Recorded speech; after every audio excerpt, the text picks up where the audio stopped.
Sinopsis dari cerita Dikta dan Hukum. Nadira adalah siswi SMA kelas 12 dan Dikta adalah mahasiswa Fakultas Hukum. Nadira dan Dikta memiliki kepribadian yang bertolak belakang. Nadira siswi yang ceroboh dan malas belajar, sedangkan Dikta mahasiswa yang cerdas dan aktif. Oleh karena itu, Nadira sering meminta bantuan kepada Dikta untuk mengajarinya dan membantu mengerjakan tugasnya. Mereka berdua sudah bersahabat dari sejak kecil, sudah seperti kakak dan adik.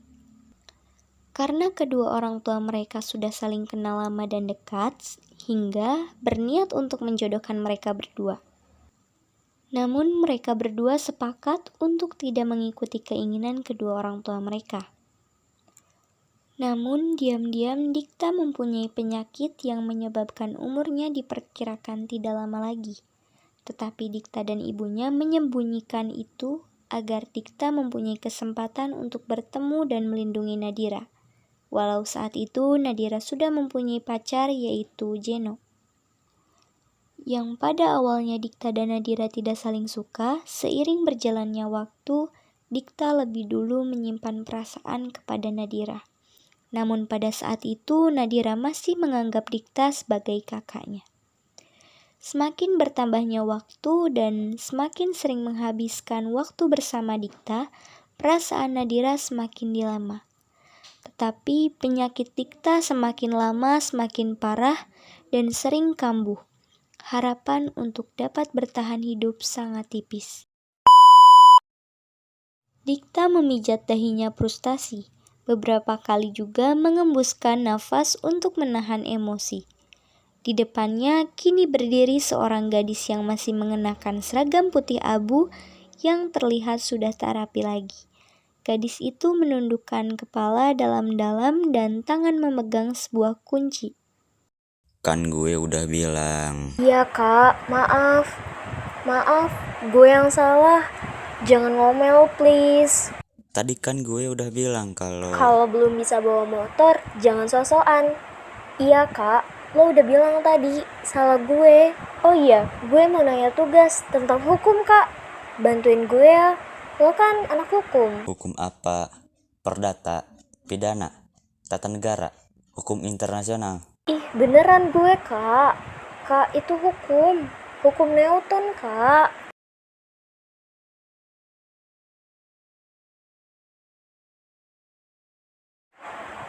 Gue bagian ngeprint aja deh. Nadira itu tergolong murid cuek dan tidak peduli dengan pendidikan.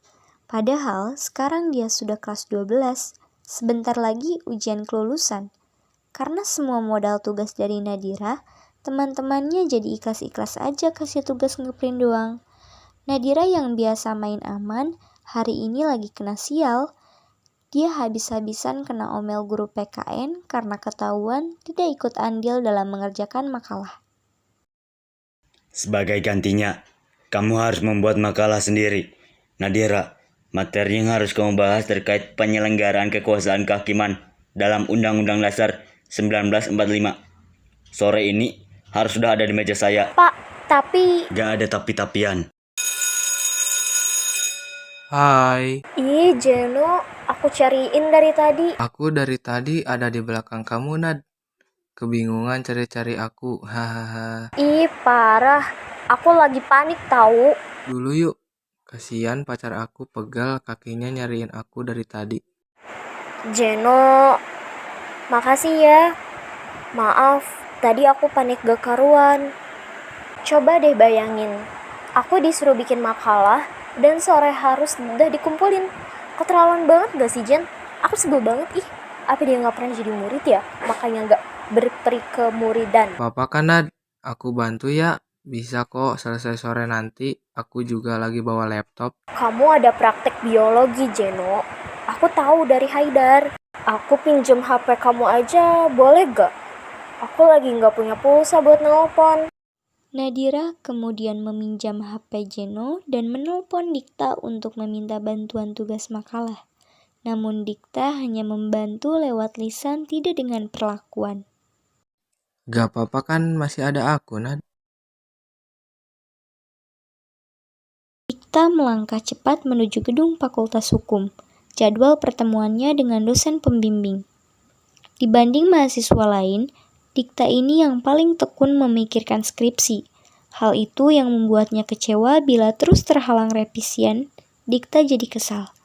Karena kesalahannya hari ini berasal dari ulahnya yang kurang teliti dan terburu-buru. Dikta berniat untuk langsung pulang dan menyelesaikan revisiannya. Di sisi lain, dia juga sedang menghindar dari seseorang. Dikta, tungguin gue. Sebentar aja please. Tak, kita bukan anak kecil lagi kan? Kita udah dewasa dan paham caranya berdamai. Masa mau gini terus?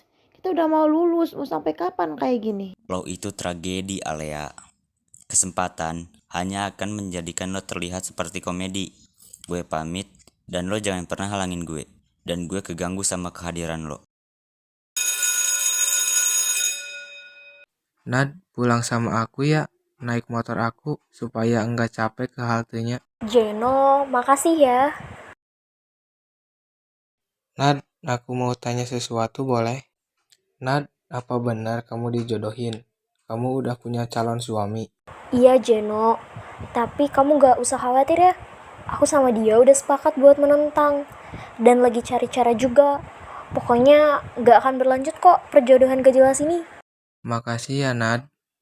Jeno juga maunya cuma sama Nadira.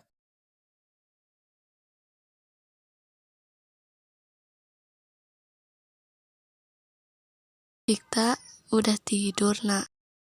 Aku pulang aja deh tante. Masuk buru. Sidang apaan sih kak? Emangnya gue mau dipenjara? Atau sidang cerai? Tapi kan kita belum nikah. Ngaco lo ya? Sidang isi makalah lo. Pemalas. Pertanyaan pertama. Apa yang dimaksud dengan kekuasaan kehakiman? Jawab yang benar. Nad, gak apa-apa gak tekstual juga. Pakai bahasa lo aja asal intinya dapat. Mau inti, mau tekstual, gue nggak tahu kak. Lagian, Kak Dikta jangan galak, gue jadi takut. Kenapa sih? Gimana kalau gue nyerah dan setuju sama perjodohan ini, Nad?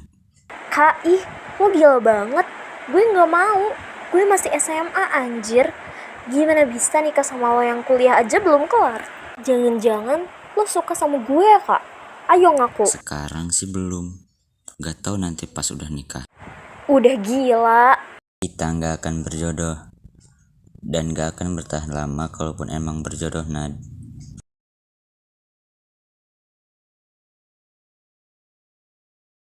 Nadira, Jeno, jangan lari-lari, Jenonya enggak kemana-mana, Nadira. Hehe, Nadira, aku lesnya libur, kalau mau McD mau enggak? mau banget. Nadira, Ih Kak Dikta. Kemudian, setelah perbincangan kecil tersebut, Dikta mengajak Nadira untuk pulang bersamanya karena Jeno hanya membawa satu helm jika ingin pulang berdua dengan Nadira yang menggunakan motor, sedangkan Dikta menggunakan mobil yang cukup aman untuk keselamatan Nadira sendiri. Jeno yang awalnya tidak setuju dan Nadira yang tidak mau jika pulang bersama Dikta, namun tetap saja pada ujungnya Dikta memaksa dan Nadira pulang bersamanya dengan rasa kekecewaan pada wajah Jeno dan rasa kesal, marah juga pada wajah Nadira. Hati-hati, Nad.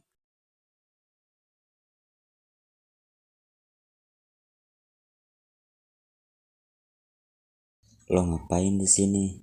Tak, lo sakit.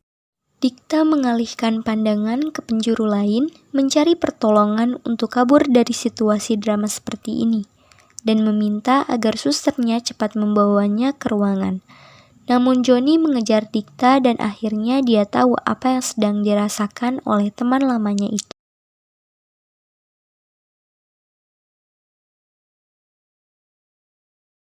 Nadira bermain ke rumah Dikta untuk belajar sejarah karena Nadira tidak suka dengan sejarah. Kak, sejarah itu pasti udah terjadi kan ya? Mantan itu sejarah dong. Lo kan suka sejarah tuh kak. Berarti lo gak bisa lupa dong sama mantan lo yang udah jadi sejarah di hidup lo. Lo tau gak, Nad? Karl Marx pernah bilang gini, Jika sejarah terulang, pertama, ia akan menjadi tragedi, dan kedua, ia akan menjadi komedi. Sama halnya dengan mantan. Jadi buat apa gue terjebak di tragedi maupun komedi? Apa gue bakal jadi sejarah juga di hidup lo, Kak? Akan jadi sejarah pastinya, Nad. Lo gak akan terulang. Dan lo akan yang abadi sampai akhir hayat gue nanti, Nad. Kak Dikta, jangan gini. Jangan gini, Kak. Beberapa hari ini pikiran gue mulai kebagi. Nama lo mulai berisik di otak gue, Kak. Gue bahkan mulai gak perhatian sama pacar gue. Gue bingung, Kak. Kalau gini terus, lo bilang gue jangan suka sama lo. Tapi apa yang lo lakukan akhir-akhir ini selalu berlebihan, Kak. Lo bikin gue merasa spesial dan berujung mikirin lo terus. Gak usah terlalu kepikiran tentang gue lagi, Nad.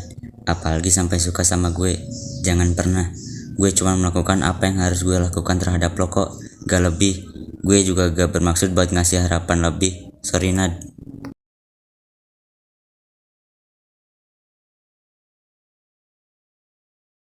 Sudah 3 hari Dikta tidak menghubunginya untuk menjelaskan apa yang sebenarnya terjadi. Itu membuat banyak pertanyaan timbul di benak Nadira. Kamu kangen Mas Dikta ya, Nad? Apa sih, Bun? Enggak. Gue enggak kangen. Gue cuma gak terima aja, ditinggal terus gak dikasih penjelasan.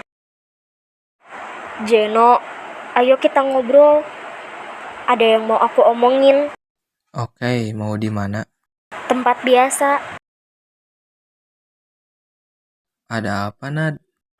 Aku mau putus, Jeno. Aku paham, Nad. Kalau emang berpisah bikin kamu bahagia, aku terima. Gak apa-apa, Nad. Mungkin udah takdirnya begini. Aku juga udah pernah bilang kan, kalau emang Tuhan gak menakdirkan kita bersama, aku akan berusaha ikhlas. Aku pamit ya. Makasih, Nad. Ini adalah akhir dari kisah yang mereka kira akan terus bertahan tanpa ada rasa takut. Bukan karena perjodohan yang memisahkan mereka, tapi soal hati Nadira yang sudah memilih untuk beralih. Tentang Nadira yang sadar untuk menjadikan Dikta sebagai yang pertama.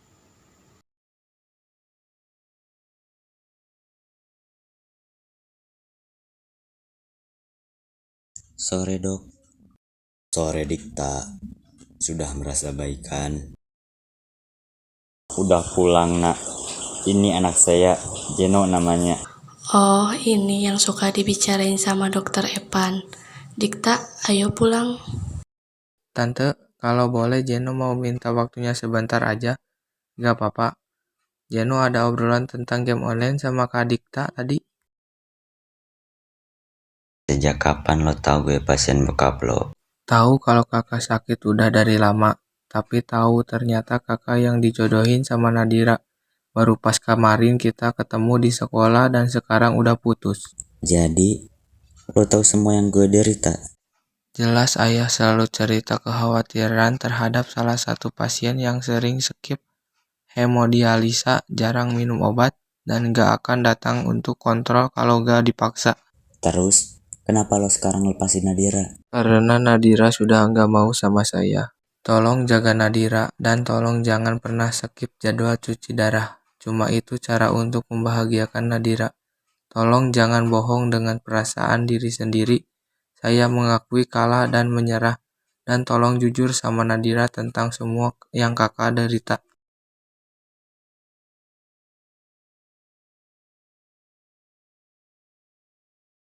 Dikta awalnya ingin mencoba menjauhi Nadira, namun setelah beberapa jam saja, Dikta tidak bisa menghindar dari Nadira. Namun tetap saja Nadira sudah merasa kesal kepada Dikta karena ia ingin mencoba untuk menjauhinya. Kemudian setelah perbincangan cukup panjang, akhirnya mereka saling meluapkan perasaan. Sebercanda itu ya, Kak. Bagi lo perasaan seorang Nadira. Gue benci sama lo, Kak. Benci banget. Benci kenapa harus suka sama cowok gak punya hati kayak lo. Lo brengsek banget. Gue gak paham maksud lo itu apa, Kak. Sebenarnya emang gue yang terlalu terbawa perasaan, atau emang lo yang sengaja naik turunin harapan gue, Kak? Gue capek banget, Kak. Lo bilang jangan suka sama gue, jangan terbawa perasaan lebih. Tapi nyatanya apa, Kak? Tingkah lo malah berbanding terbalik dengan ucapan lo. Ya Tuhan, lo sadar gak sih, Kak? Oh, atau emang perlakuan lo kayak gini ke semua cewek ya, Kak? Cuma lo satu-satunya yang gue kasih perhatian lebih. Makasih udah jujur tentang apa yang lo rasa, tentang gimana gelisahnya lo sama keabu-abuan hubungan kita. Nad, jangan pernah berhenti suka sama gue ya. Tetap suka sama gue, Nad. Jangan berhenti, tetap dengan perasaan lo yang sekarang. Gue nggak mau, apalagi cuma suka sendirian. Gue juga mau lo, Nad. Gak ada suka sendirian. Selama ini pun rasa lo ke gue emang terbalas. Gue mau lo ada di samping gue sampai gue mengembuskan nafas terakhir nanti. Gue mau lihat lo di saat nyawa gue udah di ujung nanti. Jadi tetap suka sama gue ya, Nad. Gue juga suka sama lo, Nad. Tapi kemarin gue terlalu takut dengan kemungkinan yang akan terjadi ke depannya. Gue izin ya buat jadiin lo salah satu alasan besar gue untuk tetap hidup.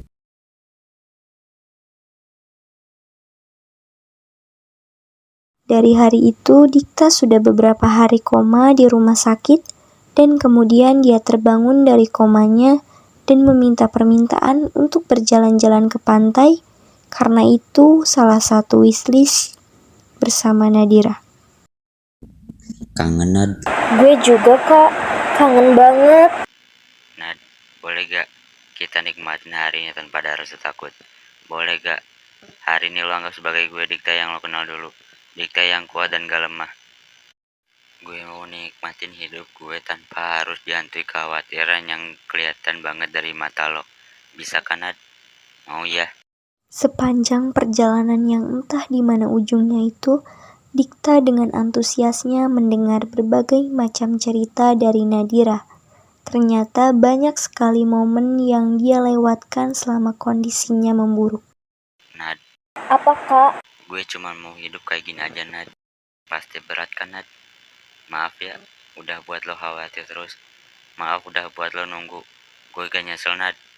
Keputusan gue buat ngehabiskan sisa hidup gue sama lo. Gue seneng banget. Tapi gue gak mau terus-terusan kayak gini. Gue gak mau bikin lo khawatir terus. Gue gak mau lo tersiksa karena gue. Nad, ayo berhenti. Enggak, Kak. Gue nggak mau berhenti. Nad, udah seharusnya kita tahu kalau ini gak akan berakhir sempurna. Udah cukup semua tawa dan kebahagiaan sementara untuk kita. Relain gue ya. Gue juga bakal relain lo, Nad. Kita ini sepasang rasa yang gak akan pernah direstui sama semesta, Nad. Gue cuma mau lo, Kak. Di sela-sela perbincangan tersebut, entah mengapa Dikta tiba-tiba kehilangan kesadarannya dan langsung untuk meminta pertolongan.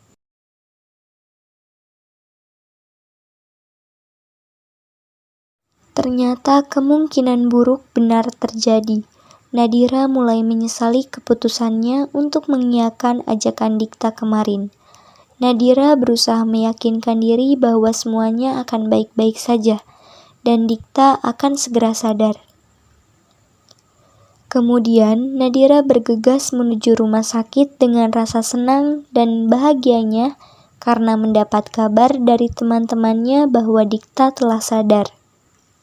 Namun kebahagiaan Nadira pudar ketika kabar tersebut ternyata Dikta masih berada di ruang ICU. Kok masih di ruangan ICU? Kak Dikta baik-baik aja kan? Kenapa? Kok masih di ICU? Kak Dikta udah sadar kan? Kata kalian, Kak Dikta mau ketemu sama gue. Mana? Kita nunggu kamu nah dari tadi. Kasihan kalau harus menunggu lebih lama lagi. Mau lihat kamu katanya dan mau ngobrol. Kak, Nadira, kalau tadi rasa sakitnya masih bisa ditahan, harus lihat Nadira dulu. Harus lihat senyum Nadira dulu supaya bahagia perginya. maaf Kak. Gara-gara aku, Kak Dikta jadi sakit kayak gini, Kak. Sakit banget ya. Maaf. Maafin Nadira, Kak. Nadira harus bahagia, karena kakak akan terus lihat kebahagiaan Nadira dan ikut bahagia dengan apapun pilihan Nadira. Nad, boleh lihat senyum terakhir. Cantik, Nad, selalu cantik. Nadira, kakak sudah merelakan kamu. Terima kasih ya, Nad. Kakak bahagia hidup selama ini. Terima kasih.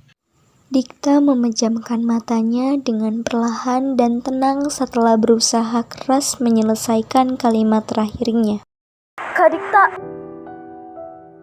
Tenggorokannya tersekat, pandangannya seperti melayang-layang. Ingatan Nadira kembali saat pertama kali melihatnya. Terbayang tinggi laki-laki dengan takdir yang telah diberikan oleh sang penciptanya. Kita telah pergi dengan senyum dan tanpa rasa penyesalan untuk bertemu sang ilahi. Dia selalu ingin terlihat cerah di hadapan laki-laki itu. Ini merupakan kali pertama dan terakhirnya. Baru beberapa jam setelah kepergian Dikta, namun rasanya sudah kian menyiksa apa yang harus Nadira lakukan untuk bertahan hidup setelah ini. Nadira mematung saat melihat jasad Dikta untuk terakhir kali. Johnny, Theo, Atuy, dan Jeffrey sudah berada di titik pusara. Mereka membawa Dikta ke dalam lubang gelap di bawah sana. Sementara itu, Mama Dikta bersimpuh, mengusap dan memeluk erat Papa Nisan. Hari itu suasana terasa syahdu, doa-doa baik terurai meski dipanjatkan dengan air mata yang berderai. Mereka semua yang berada di sana telah mengantar Dikta menuju kedamaian yang abadi, menuju sebenar-benarnya rumah dan pemilik sealam semesta. Nadira merutuki dirinya yang tidak bisa menepati janji kepada Dikta untuk tidak menangis. Nyatanya hatinya belum sekuat itu. Dia membiarkan dirinya terisak lagi sampai dirasa tidak ada lagi air mata dapat keluar. Perihal melupakan, Nadira belum bisa. Perasaannya sudah terlanjur menyusup sangat dalam ke relung hati. Nadira akan membiarkan perasaannya bersemayam abadi, membiarkan dirinya tetap mencintai Dikta. Walau saat ini masih terasa sakit, Nadira yakin suatu saat akan menjadi kenangan manis. Perihal bahagia, Nadira kira Dikta tidak perlu khawatir, karena baginya diberi kesempatan untuk mengenal seorang pradikta sudah membuatnya luar biasa bahagia. Tidak ada yang bisa menggantikan rasa syukurnya itu, dan dia berharap semua orang yang pernah mengenal Dikta juga merasakan hal yang sama.